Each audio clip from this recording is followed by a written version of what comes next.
ID card থাকে। আমি বলছি যে আমার ছেলে এখানে নাকি ভর্তি আছে, এই জন্য আমি করছি। তো বলছি না, 3 তলা উঠিতে চলে না।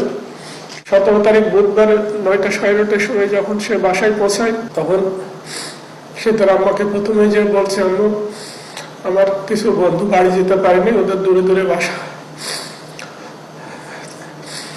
আমার বাসা ফাঁকা আছে, আব্বুকে জিজ্ঞেস করে ওখানে তাদেরকে রাখা যাবে কিনা। তাই বললাম যে হ্যাঁ, রাখা যাবে, কারণ ওখানে গ্যাস আছে, ওরা রান্না বান্না করে খাবে। এবার হল খুললে দখলে এখান থেকে হলে ছুটে যাবে। তারপরে বুধবার দিন সারাদিন সে বাসায় ছিল।